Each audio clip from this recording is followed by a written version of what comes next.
What is going on, guys? My name, as you all know, is Brickman619, here today representing digitalbounds.com. Today I'm going to be reviewing the Syma 107G series gyro helicopter. Here we've got the remote. It's got two controllers. We also have a USB charging cable that plugs into the side of the helicopter, and the color in this may vary. Mine just so happens to be yellow and it is pretty darn long, guys. I have mine folded up. As we all know, we also get the Syma helicopter. The colors also vary in this as well. Mine just so happens to be green. Yours might be red, blue, yellow, and I've seen a couple other different colors. So yeah, guys, this helicopter is very rugged. It is in their metal series as well as their gyro series. I have crashed this thing so many times. I'm not the best pilot. Here we've got all of the accessories together. This is basically everything you get in the box as well as our instructions. To charge it, all you have to do is plug in your charging cable to the side of the helicopter. Obviously, I couldn't put it in right. You have to have it in the right way. And then now that that is done, we have to take the other end and plug it in. But the bad thing about this, they do not provide you with a USB to 120 volt adapter, so you can't plug it into a power strip unless you have an adapter like I have here from my Samsung camera. You can also charge to your computer. The only problem is it drains your battery life on your computer a lot, guys. I will tell you that right now, just a heads up. And we can plug it in. Yours will turn red when it is charging. Here we've got the remote. We've got one single axis joystick, and we've got a 4-axis joystick on the right. We've got our on-off switch. This is a 3-channel remote. A and B are channels. This thing eats up batteries, especially if you use the actual charger that is built into the remote. On the top we have these two thumbsticks you can attach different accessories to. We can switch channels, and again, it is really fun to fly these things, if I have not already said that. You can also use your remote to charge as well. There's a neat little handy feature here in the back. You just slide down this side where the grip is. Slides down really easily once you get the hang of it. And this little cable pulls out pretty long, about 5 inches maybe. And then we can close that back up, and then we can plug in our helicopter. Again, guys, this does eat up the batteries. You might get 2 charges out of this.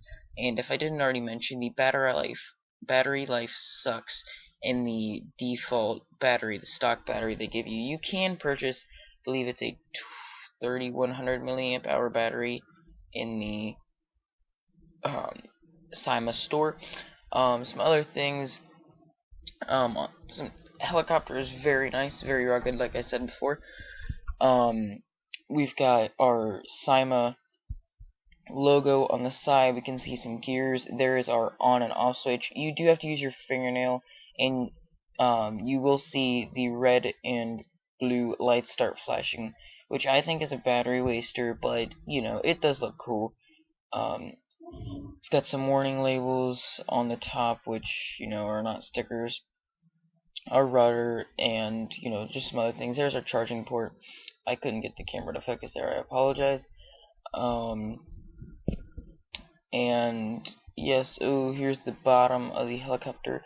Again, this is mainly metal with plastic. Here we've got our gyro, and this is very, very nice set. I mean, for the price, cheaper than 30 bucks, you'd expect something like this to be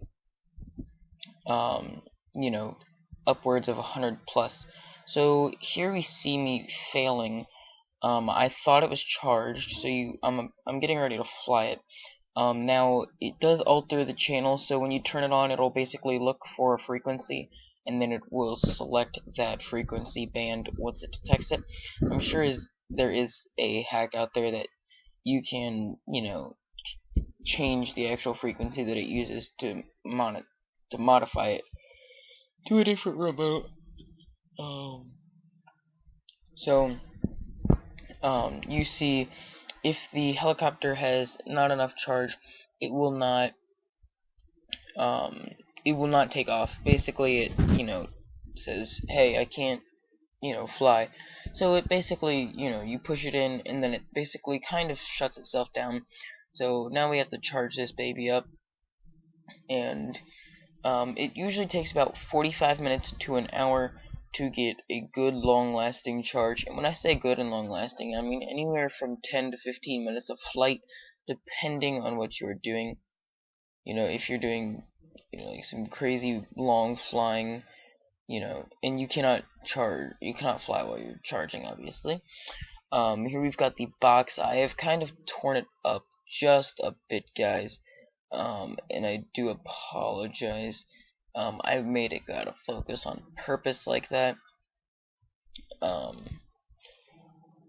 And I mean, here we can see, just some other stuff on the box. Box is very nice, guys. It's got some reflection tape on it, gyroscope system, metal series, your own space in the sky. It's indoor design. We've got some nice decals on the back of the box.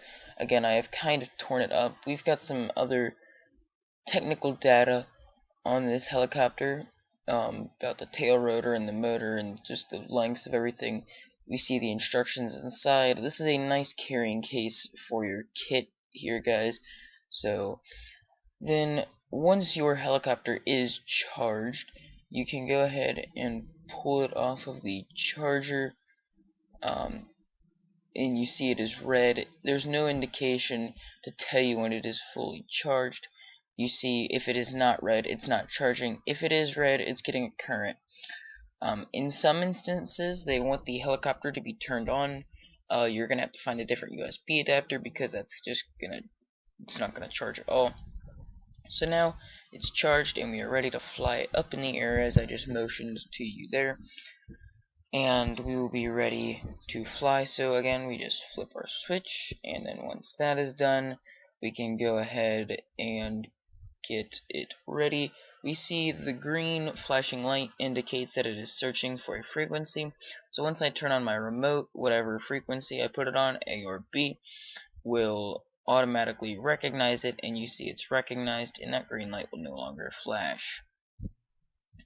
Guys, these helicopters, I'm not gonna lie, are pretty, they're not hard to fly, but they're not, they're fun to fly. They're very easy to fly once you get used to it, and I must admit, it was a pain in the butt trying to learn how to fly these things. It's not, back-breaking work or anything. I mean, I could sit on my couch and do it, but it is very hard to learn how to perfectly fly these, and I must say, I'm pretty darn close to being there. The only thing is, I kind of stunk trying to fly it in this video due to the fact that I am in a confined space. I do apologize for the lighting issues on my set right now. I'm working on getting some new soft boxes for this set. And as you guys can see here, my helicopter has left, and it's getting ready to come back. I believe it comes back any second here, and we can watch this come back in. It is very hard to fly these. Again, I mean, it's taken me several months to learn how to fly these things. And I do apologize for the fact that this is taking so long. Okay guys, so I'm back. You see I landed it there successfully for once. And you see we've got our red and blue flashing lights, which do look very nice if you are in the dark. And it is a very nice kit overall, guys. I must admit, I do love this. For the price, it is a must-have for anybody that, loves RC things, flying things, anybody that loves helicopters, anybody that just wants to own something that's awesome for the price. I mean, you might as well just go pick it up. I do know you can get it on Amazon. I think it's like 16 bucks right now. There's a sale going on. Links will be in the description, guys. Thanks for watching.